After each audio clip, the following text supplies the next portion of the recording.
Après avoir été acceptée à l'université de Stanford, mes parents ont décidé de me récompenser en m'achetant une petite maison près du campus. Cependant, la petite amie de mon frère semble penser qu'elle le contrôle complètement et agit comme si elle était la propriétaire des lieux. Elle a jeté toutes mes affaires de la maison et a eu l'audace de me dire « Ton frère est le seul héritier de la famille Ramos, alors maintenant je suis la maîtresse de cette maison. Arrête de traîner ici en mangeant gratuitement et sois intelligente. Fais tes valises et pars immédiatement. » J'ai enregistré sa petite mise en scène en vidéo et l'ai publiée dans notre groupe familial WhatsApp des Ramos, en écrivant « Si ce genre de déchet entre dans notre famille, considérez-moi, Camila Ramos, comme un échec. » Je m'appelle Camila Ramos et j'ai un frère jumeau, Alejandro Ramos. En grandissant, j'étais celle qui recevait toutes les attentions de mes parents, tandis qu'Alejandro était plus comme quelqu'un qu'ils avaient ramassé dans une benne à ordures. Prenez cet exemple, j'ai été acceptée à l'université de Stanford, qui se trouve à environ 30 minutes en voiture de chez nous, ce qui n'est pas très loin. Mes parents ont fait des efforts et m'ont acheté une petite maison près du campus pour que je puisse avoir mon propre espace privé sans avoir à m'inquiéter des colocataires bruyants.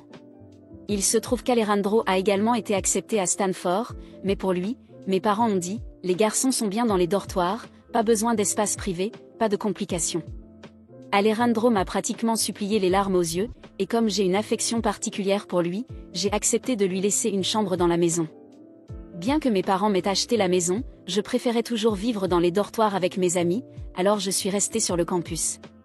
Mes parents ne restaient dans la maison que quelques nuits lorsqu'ils venaient me rendre visite, à moi et à Alejandro. Aujourd'hui, j'ai reçu un appel de livraison disant que mon colis était arrivé et avait été laissé devant la porte d'entrée. C'est alors que j'ai réalisé que j'avais mis par erreur l'adresse de la maison au lieu de celle de mon dortoir. Comme je n'avais pas de cours l'après-midi, j'ai décidé de marcher jusqu'à la maison pour le récupérer. La maison n'était pas loin, à seulement 10 minutes à pied. Debout devant la porte, j'ai pensé que puisque j'étais là, je pourrais y passer la nuit et retourner sur le campus demain. Confiant, j'ai entré le code d'accès, mais il était incorrect.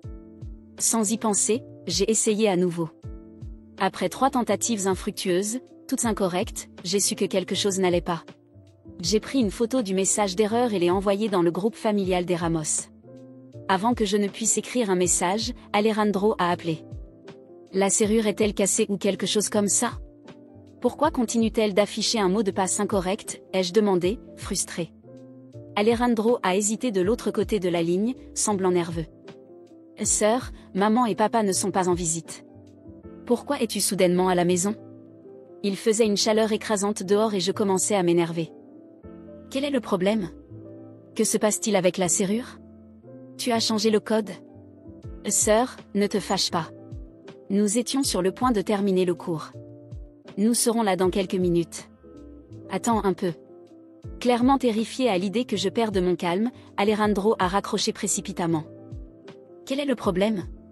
Il aurait pu simplement me donner le nouveau code, ai-je pensé, agacé, en attendant Alejandro à l'ombre. 15 minutes plus tard, Alejandro est arrivé en courant, et j'ai remarqué qu'une fille le suivait à un rythme détendu. Voilà pourquoi il avait dit « nous ». Il sortait avec quelqu'un. La fille, Valeria Balgutierrez, avait une peau impeccablement claire et un maquillage parfaitement appliqué. Mais en s'approchant, elle m'a lancé un regard dédaigneux, comme si j'avais interrompu son rendez-vous et l'avais offensé. Voyant que j'étais sur le point d'exploser, Alejandro m'a rapidement donné un coca bien frais. Sœur, voici Val. Val, ma petite amie. Elle est restée ici quelques jours. J'ai pris le coca et cela m'a un peu calmé, mais au moment où j'ai réalisé que mon frère avait sa petite amie chez moi sans même me le dire, ma colère s'est ravivée. Alejandro, connaissant bien mon tempérament, a immédiatement ajouté « Val, voici ma sœur Camila. Elle est en finance. » Val, clairement, ne voulait pas parler. Ce n'est que lorsqu'Alejandro l'a poussée qu'elle m'a salué d'un simple signe de tête. L'atmosphère était incroyablement inconfortable. Alejandro a brisé la tension en entrant le nouveau code et en ouvrant la porte. Le nouveau code était évidemment une date d'anniversaire. Ce n'était pas la mienne, ni celle d'Alejandro, ni celle de nos parents. Cela devait être celle de Val. J'avais moi-même mis l'ancien code, mais apparemment Val l'avait trouvé trop compliqué et avait demandé à Alejandro de le changer pour son anniversaire. Quand Alejandro m'a expliqué cela, je n'ai pas pu m'empêcher de lui donner un coup de poing à l'épaule. Cet idiot avait donné le code de la maison à quelqu'un d'extérieur à la famille. Et non seulement cela, il l'avait changé pour quelque chose qu'elle pouvait se rappeler. Alejandro, remarquant mon irritation, a eu recours à sa tactique habituelle de petit frère impuissant. D'accord, je vais laisser passer cette fois, puisque visiblement Alejandro l'aime bien. Après tout, c'était notre première rencontre. Qui sait si nous nous reverrons? Inutile de rendre les choses trop tendues.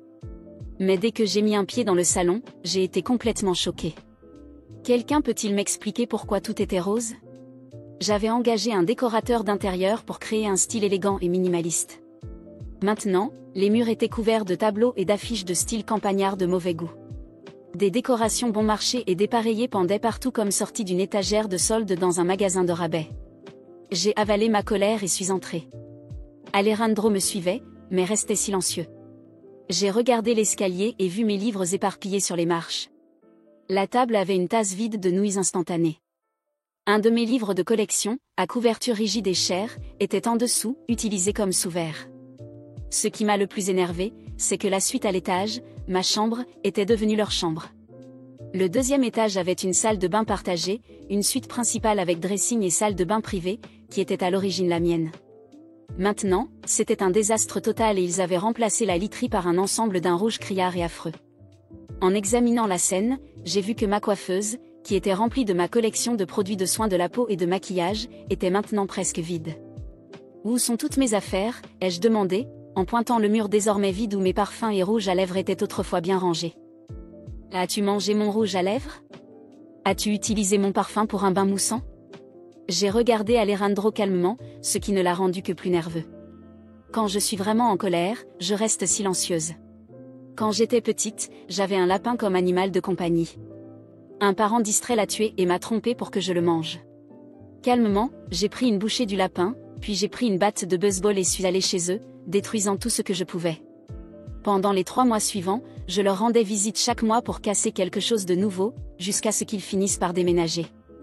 Val, cependant, semblait complètement indifférente à ma colère, assise tranquillement dans un fauteuil à bascule près de la fenêtre, savourant un bol de smoothie à l'avocat. Alejandro, terrifié à l'idée que j'explose, a rapidement promis qu'il remplacerait tout ce qui avait été perdu ou cassé. Cela m'a calmé un peu. J'ai pris une bouteille d'eau du réfrigérateur et suis sortie. Elle n'était pas satisfaite de mes paroles et a répondu sarcastiquement, « Eh bien, Camilla, c'est la maison de mon petit ami. Il peut utiliser ce qu'il veut. Le propriétaire ne se plaint pas, alors pourquoi toi tu te plains ?» Après l'épisode humiliant avec Val, j'ai réfléchi à la façon dont les choses en étaient arrivées là. J'ai toujours été la personne la plus stable et indépendante de notre famille, et voilà qu'une fille quelconque essayait de m'expulser de la maison que mes parents avaient achetée pour moi. J'étais encore furieuse, mais j'essayais de garder mon calme. Au fond de moi, je savais que tout cela était plus de la faute d'Alejandro que de Val. Il a toujours été faible, sans volonté, et facile à manipuler, mais je ne pouvais tout simplement pas laisser passer ça. 2 jours plus tard, alors que j'étais déjà de retour sur le campus, j'ai reçu un appel de mes parents. Mon père était furieux. « Camilla, que se passe-t-il? Quelle est cette histoire où tu veux qu'Alejandro et sa petite amie quittent la maison? Ta mère et moi avons dépensé beaucoup d'argent pour cette maison, et nous ne l'avons pas achetée pour que tu provoques des conflits. » Je suis restée figée une seconde. Bien sûr, Alejandro était allé pleurnicher auprès de nos parents, tordant l'histoire à son avantage et celui de Val. J'ai tout expliqué, sans omettre le moindre détail. J'ai parlé du changement de code, de la décoration horrible, de mes affaires jetées dehors. Ma mère est restée silencieuse, mais mon père m'a interrompu, « Val est une bonne fille. Elle essaie de faire de son mieux pour la famille, et tu devrais être plus flexible. » Flexible? J'étais la seule personne qui essayait toujours de maintenir la paix dans cette maison. J'ai pris une grande inspiration, au lieu de me disputer avec eux, je leur ai demandé de venir voir la maison de leurs propres yeux. À contre-séhure, ils ont accepté. Le week-end suivant, je suis retournée à la maison avec mes parents. En entrant, ma mère a presque fait une crise. Les murs qui étaient autrefois élégants étaient maintenant couverts de cadres bon marché, des coussins de toutes les couleurs étaient éparpillés partout, dans un rose criard, et cette parure de lit rouge vif qui semblait sortie d'un film d'horreur de mauvais goût. Elle m'a lancé un regard d'excuse silencieuse. Il était clair que ni elle ni mon père n'avaient imaginé le désastre qu'était devenu cet endroit. Cette misérable de Val était là, bien sûr, assise sur le canapé comme si elle était la reine des lieux. En nous voyant, elle a souri avec ce petit sourire cynique. « Ah, bonjour, monsieur et madame Ramos. Je suis si contente que vous soyez venus. Alejandro et moi avons fait quelques changements pour rendre l'endroit plus confortable. J'espère que cela vous plaira. Ma mère semblait suffoquée. Val a continué, ignorant le malaise évident de tous. Oh, et Camilla, j'espère que tu n'es pas fâchée, mais comme tu n'utilisais pas tes crèmes et tes parfums, j'ai pensé que ce serait un gaspillage de les laisser là à prendre la poussière. Comme si c'était la chose la plus naturelle du monde d'utiliser mes produits personnels. Je me suis approchée calmement, mais à l'intérieur, j'étais sur le point d'exploser. Val, pourquoi penses-tu que tu as le droit de jeter mes affaires? Tu n'as même pas la permission de rester ici, encore moins de changer la décoration ou d'utiliser ce qui m'appartient. Elle a ri, et cette fois, le cynisme était encore plus évident. Camilla, ton frère est le seul héritier des Ramos, et tu le sais bien. Nous allons construire notre vie ici, donc tu n'as vraiment pas besoin de tout ça. Et soyons honnêtes, tu as déjà ta chambre sur le campus, tu n'as pas besoin de cette maison. J'ai regardé mes parents, espérant qu'ils diraient quelque chose, mais ils sont restés silencieux. Mon père, bien que visiblement mal à l'aise, n'a pas dit un mot pour me défendre. Je savais que j'allais devoir régler cela toute seule. J'ai pris une profonde inspiration et fait un pas en avant. Val, je t'ai déjà donné assez de temps pour quitter cette maison. Maintenant, tu vas prendre tes affaires et dégager d'ici. Elle a levé les yeux au ciel et s'est retournée, se dirigeant vers la cuisine d'un pas désinvolte, comme si mes paroles étaient sans importance. C'est alors que j'ai compris, cette fille se croyait intouchable. Alejandro était complètement sous son contrôle, et elle croyait que mes parents la protégeraient toujours. Mais ce qu'elle ne savait pas, c'est que je n'étais pas du genre à rester passive. Au cours des semaines suivantes, j'ai commencé à rassembler tout ce dont j'avais besoin pour mettre fin une bonne fois pour toutes à la farce de Val. Je savais que la confronter ne suffirait pas, alors j'ai décidé d'être plus intelligente. D'abord, j'ai engagé un avocat pour examiner les documents de la maison. Elle avait été achetée à mon nom, une décision que mes parents avaient prise dès le début, mais qu'Alejandro et Val semblaient avoir oubliée. Légalement, elle n'avait aucun droit sur cette maison, et Alejandro n'y restait que par ma bonne volonté. Pendant ce temps, j'ai commencé à enquêter sur la vie de Val. Avec l'aide d'une amie en faculté de droit, j'ai découvert qu'elle avait un passé assez intéressant. Valeria Bal Gutiérrez était connue pour s'impliquer avec des hommes riches et influents, et elle avait déjà traversé 2 relations désastreuses. Elle les manipulait, profitait d'eux, et quand elle obtenait ce qu'elle voulait, elle les jetait. Mais ce qui m'a rendue encore plus furieuse, c'est de découvrir que, pendant qu'elle était avec Alejandro, Val continuait de voir son ex-petit ami, un homme d'affaires plus âgé et marié. C'était l'occasion parfaite. J'ai enregistré une vidéo montrant les conversations entre Val et cet homme d'affaires, prouvant qu'elle trompait Alejandro, et je l'ai envoyé directement à Alejandro. En quelques heures, il m'a appelé, dévasté, suppliant que je ne dise rien à nos parents. Il était anéanti, mais je n'allais pas m'arrêter là. La semaine suivante, Val a été expulsée de la maison par une notification judiciaire que mon avocat avait préparée. Elle a tenté de faire un scandale, criant et menaçant de poursuivre la famille, mais j'étais prête. Je lui ai montré les papiers de la maison et lui ai clairement fait savoir que, si elle ne partait pas immédiatement, j'appellerais la police pour intrusion. Avec une expression de choc et de haine, elle a finalement fait ses valises et est partie. Alejandro était dévasté, mais je n'avais aucune pitié. Il devait apprendre à mieux contrôler sa vie et à ne pas se laisser manipuler. Mes parents, après avoir vu les preuves de la trahison, se sont excusés de m'avoir fait confiance et de ne pas m'avoir écouté dès le début. J'ai accepté leurs excuses, mais j'ai bien précisé que plus jamais je ne permettrai à quelqu'un de tenter de prendre ce qui m'appartient. Quand tout fut terminé, je me suis assise dans la maison, enfin propre et restaurée dans son style d'origine. J'ai ressenti une sensation de victoire, mais aussi de tristesse. Cela avait été une guerre inutile, mais au moins, désormais, tout le monde savait que je ne me laisserais pas abattre par qui que ce soit. Après cet appel fatidique d'Alejandro, j'ai réalisé que j'étais au bord de l'épuisement.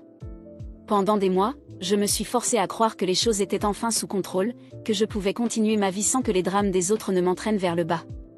Mais une fois de plus, Val a réussi à tout chambouler. Enceinte d'Alejandro.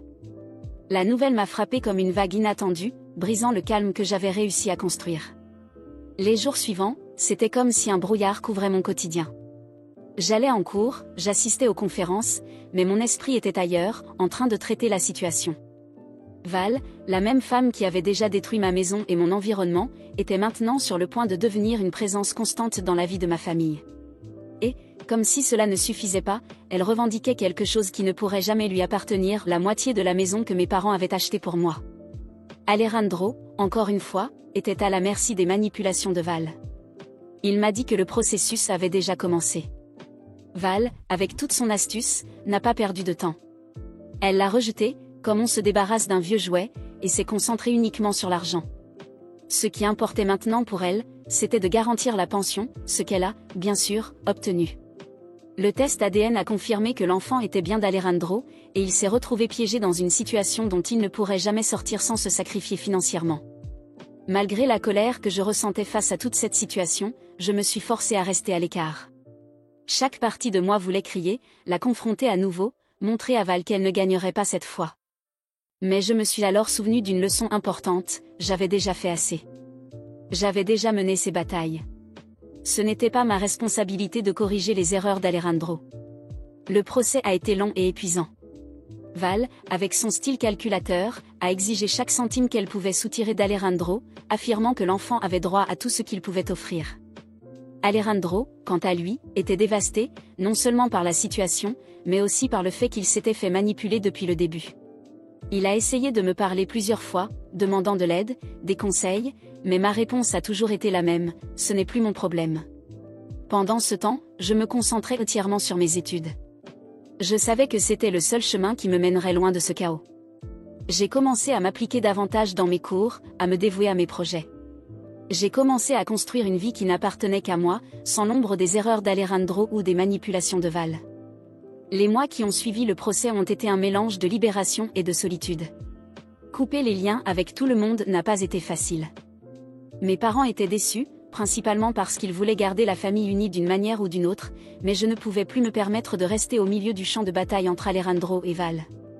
Ils ont insisté pour que je reconsidère, en essayant de me rappeler que la famille, c'est la famille, mais j'avais dépassé ce stade. J'avais des préoccupations réelles, et je ne pouvais plus continuer à me sacrifier pour les erreurs des autres. Alors, le jour de ma remise de diplôme, alors que je traversais la Seine pour recevoir mon diplôme, j'ai ressenti quelque chose que je n'avais pas ressenti depuis longtemps, la paix. La véritable paix, pas celle qui vient après une dispute, mais celle qui naît lorsque vous choisissez de vous éloigner de ce qui vous fait du mal. J'avais terminé mes études, j'avais mes propres réussites, et je n'avais plus à m'inquiéter des drames des autres. Après la cérémonie, mes parents sont venus me féliciter. Ils essayaient encore de réparer ce qu'il restait de notre relation, mais j'ai réalisé que, malgré tout leur amour, j'avais besoin de suivre un chemin différent. « Je suis fière de toi », m'a dit ma mère les yeux pleins de larmes, mais j'ai vu le doute dans son regard. Elle savait que les choses ne seraient plus jamais les mêmes entre nous. Le cycle d'interférence et d'attente s'était finalement brisé, et j'étais prête à aller de l'avant. Je suis partie de la maison et j'ai emménagé seule, dans un petit appartement simple, mais qui m'appartenait entièrement. J'ai laissé la maison derrière moi, avec les fantômes du passé qui habitaient ses murs.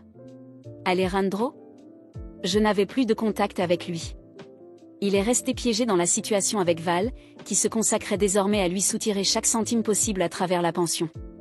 Quant à moi, j'ai continué ma route sans regarder en arrière.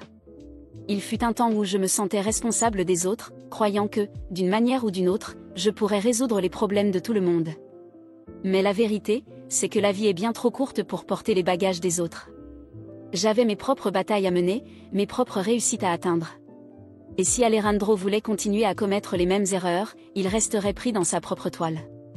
J'ai appris que je ne pouvais pas être responsable de la stupidité des autres.